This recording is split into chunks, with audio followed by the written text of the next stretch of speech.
Fusebox.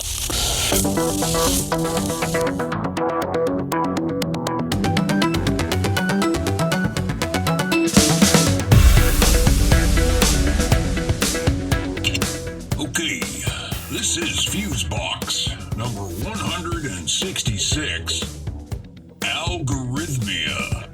And you have a flawless formula for failure. Masterful.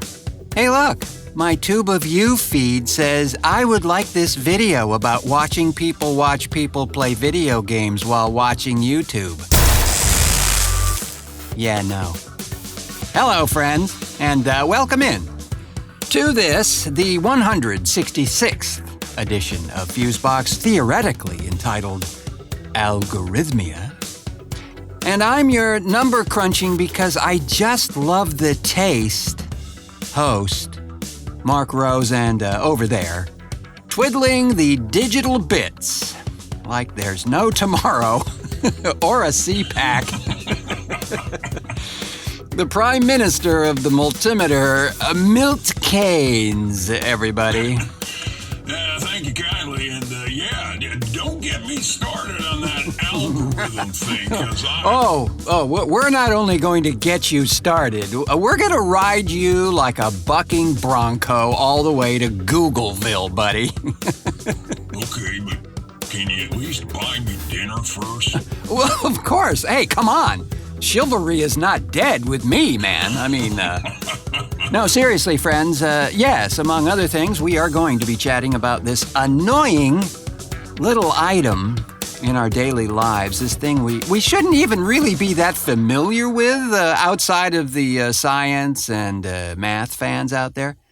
This strange, but still annoying and somewhat irritating... No, all the time irritating as shit. What he said. Yes, the lowly algorithm, that little code formula that makes so many detailed and inevitably incorrect and also marginally illegal decisions about you and I in virtually everything we do online. Yeah, I gotta say, though, once in a while, it does nail it. Yeah, I'll concede that once in a while. A great big blue with tiny wobbling tentacles of a while. At least for me. It will suggest something spot on. Tell you, it's the ad scraper thing that burns my burritos. Oh, you mean if you've been to a site looking at something and then you... then the next page you go to is filled with that thing you just looked at. Yep. And you may not have really been looking at that thing on purpose. Maybe you just clicked on it by accident or whatever. Ad tracker software. Yeah, which I'm most happy to report is now, for the most part, has been made optional by the newer Apple OSs, both mobile and desktop versions. You have to know where to select the opt-out option, but it is there, and evidently in the new iOS coming out very soon, it will in fact alert you to this tracking feature by default. And we'll give you the opportunity to prohibit such activity. Uh-huh. Well, there's going to be some folks pissed about that. Yeah.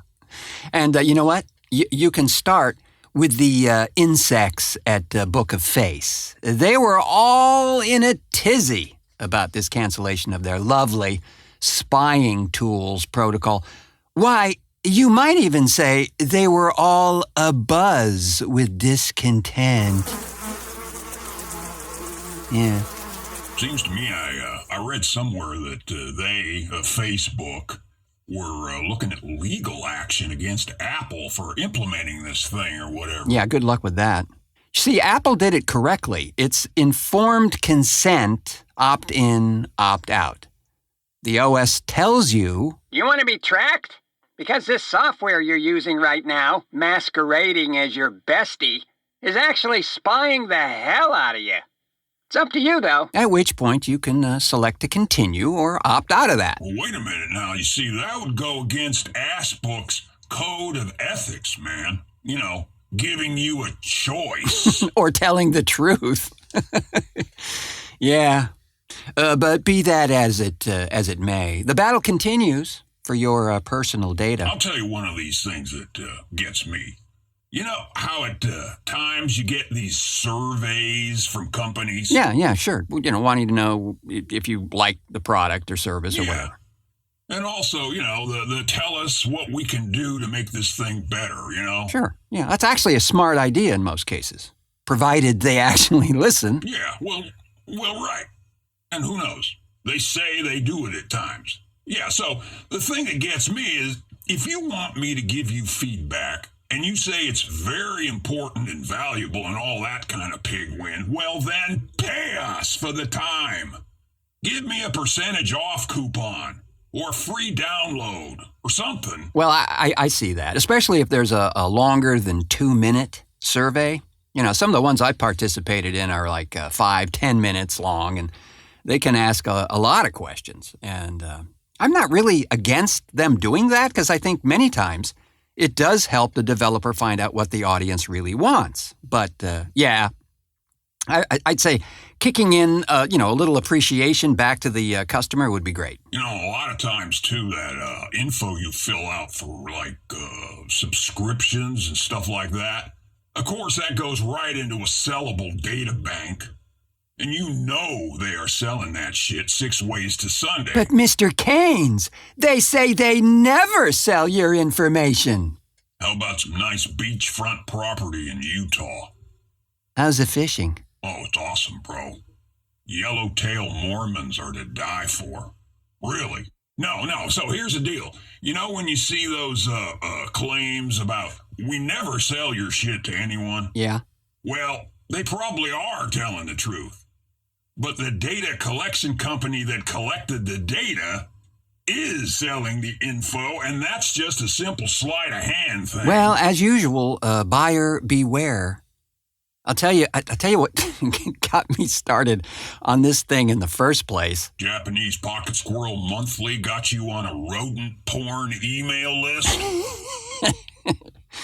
No, that actually hasn't happened, thankfully.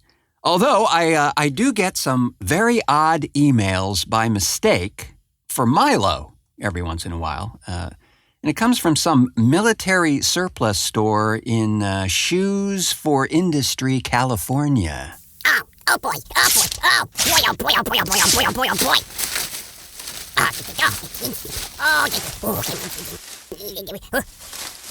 Oh. Gyros! Yeah. So I have, as many of us have, a collection of apps that you just don't use. For whatever reason, they sounded curious at one time, but ended up being poot, and you just haven't gotten around to tossing them out. Well, one of these apps, and believe me, I would never use this thing for anything ever. For real, never. The How to Knit Your Cat into a Comforter app? Well, just about. I mean, utterly useless for me. I think whatever it was, it came as like one of those thank you for reading, some blog or some other's bait and switch thing. Anyway, it was free, and I never used it. Ever.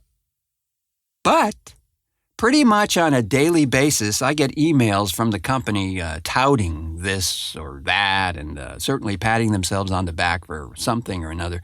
Then one day, I get this email from them stating that they were sure I'm really loving that app that I never use. And here, try this premium app which does even more of the things you don't need and will never use, and please pay us for this privilege. Now look, I get it.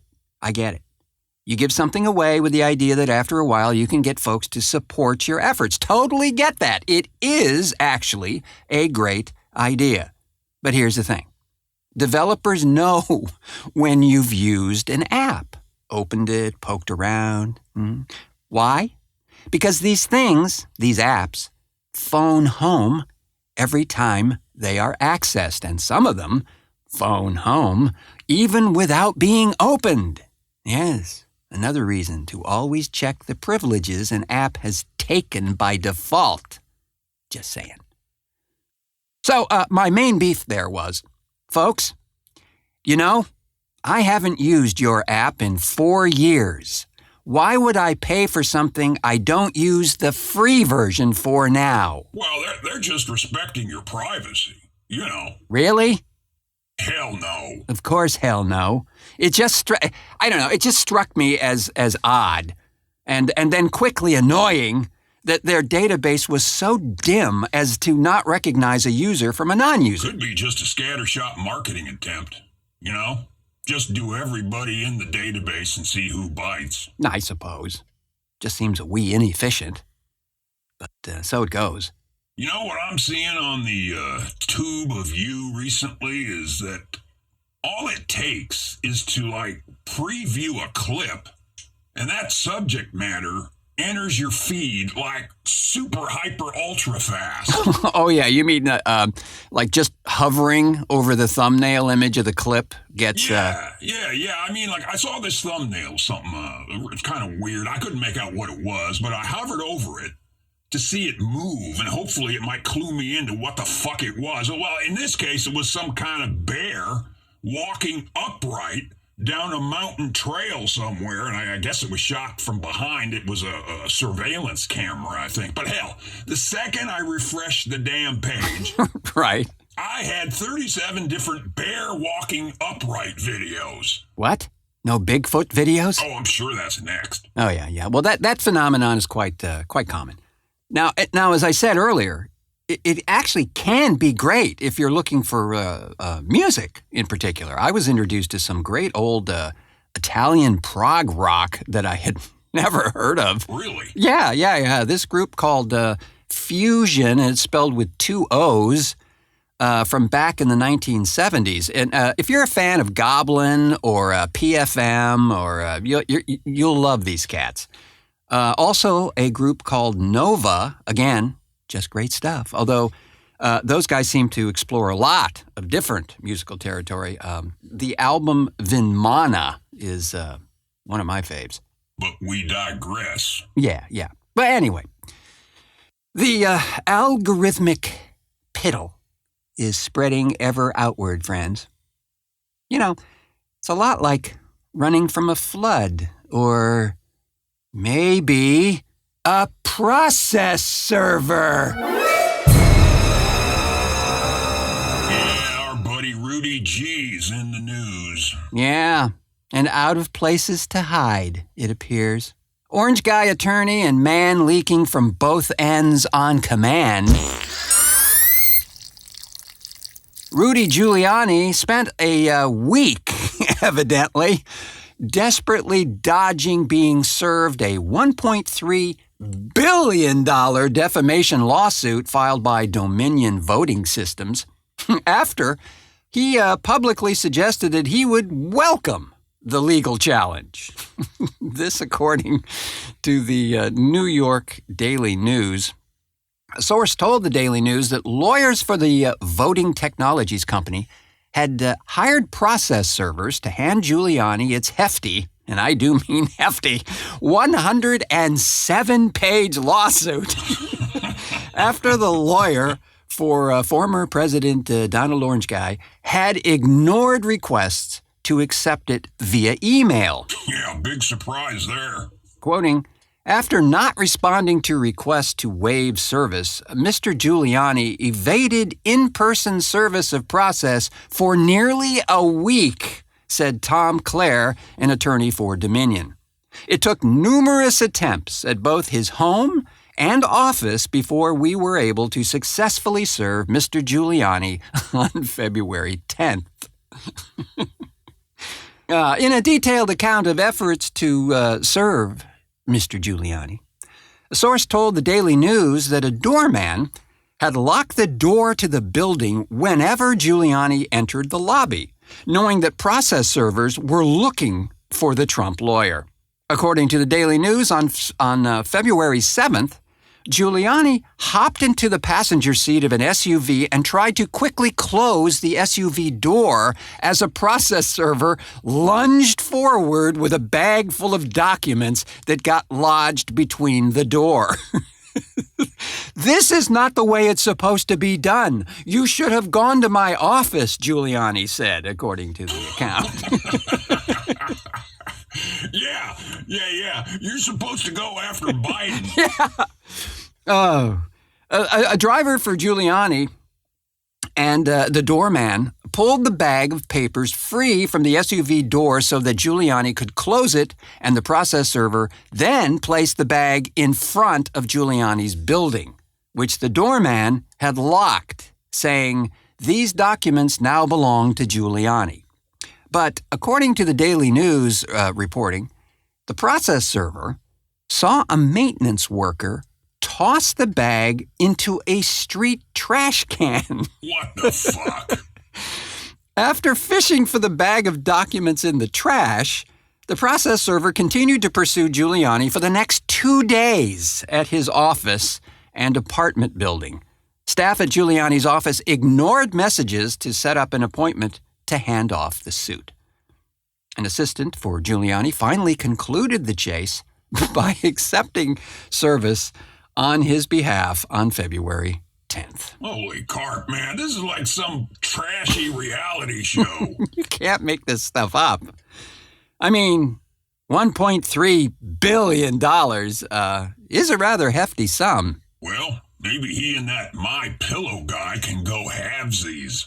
Bringing together all people in a new era of understanding. Fusebox. It's the show for everybody. But not everybody will like it. Speaking of nocturnal remissions, Dateline, Lady Lake. a registered sex offender in Florida was arrested earlier this month for allegedly trying to climb into a woman's car, then telling police Google gave him permission to do what he wants.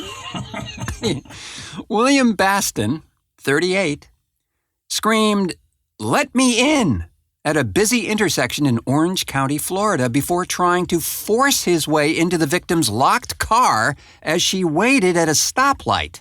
Police were called to the scene, and when they arrived, Baston told them that Google told him it was his day, and he could have anything he wanted without paying. Oh, man, I want what he's having.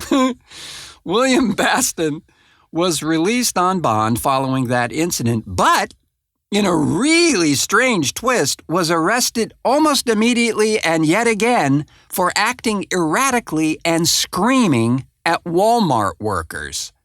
Charges are currently pending against Baston. Yeah, but the algorithm said I should be king. Well, then here's your crown. Oh, but wait, there's more. Dateline, Deltona. Joseph Roberts was shot by a mother of 3 after he broke into her house because he thought that dinosaurs were chasing him. According to deputies, Joseph Roberts, 32, tried to break into the home around 5:45 a.m. by shattering a front window. The woman inside, a 42-year-old mother with several teenagers in the house, called 911. The mother gave Roberts several verbal warnings to leave. When he didn't, she opened fire. The man was airlifted to Central Florida Regional Hospital in Sanford with injuries not believed to be life-threatening after he was shot in the forearm, lucky for him. Chased by dinosaurs. I mean, you think that maybe a few other folks on that block would have noticed them too, right? I mean... Well, this is the F place, Mr. Kane, so if they had seen them, they probably would have been mistaken for the other giant lizards who often bask on their front lawns or swim in their pools and often eat poodles.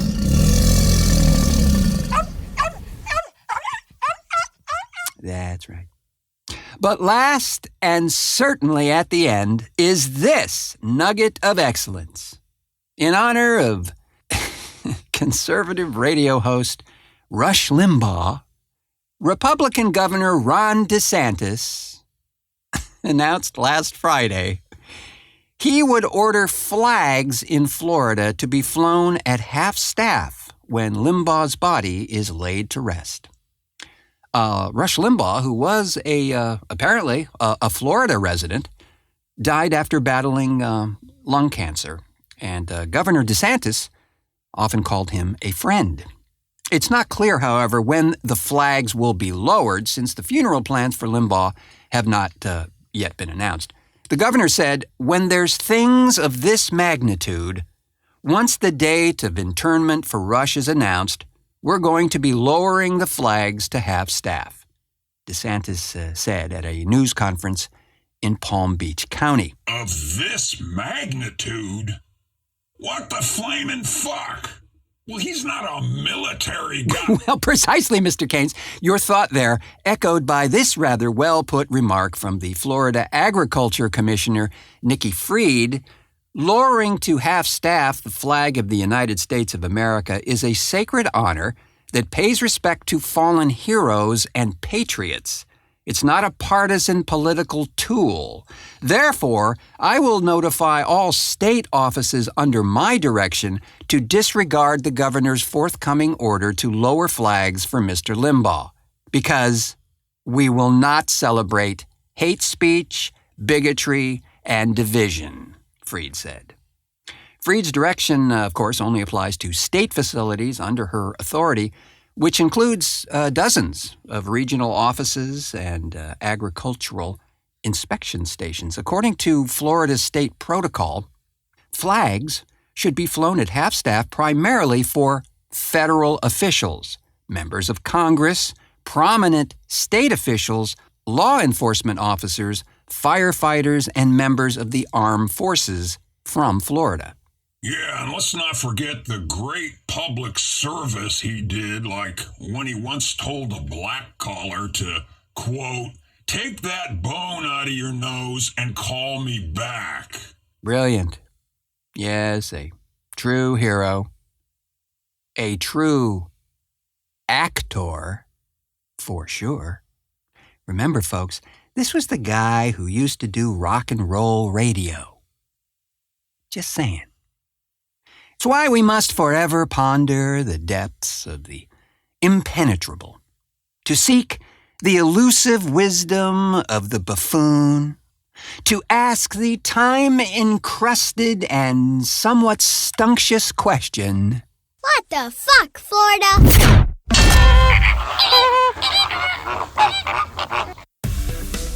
Yes, and with that barking flamingo of destiny, we shall call it a show and pack up our calculations and fomentations.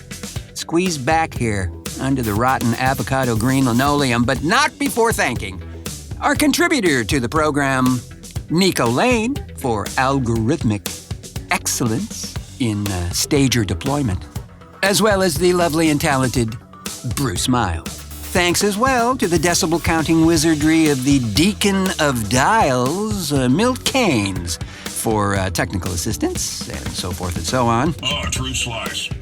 And remember to watch for dinosaurs driving 73 Vegas. They'll chase you to hell and back, man. Or at least to the nearest Arby's. Yes, friends. And as always, thanks to you for pushing play on this installment of the show. And if you have not otherwise done so, please subscribe, rate, or review, or all of the above. It is greatly appreciated wherever you have found this program, be it Apple Podcasts or Google or Amazon Podcasts, iHeartRadio, Stitcher, or the very OnSug themselves at ONSUG.com.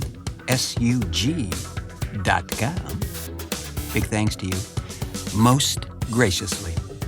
And I have been your algorithmically enhanced for better flavor host, Mark Rose, saying, until our next cartoon.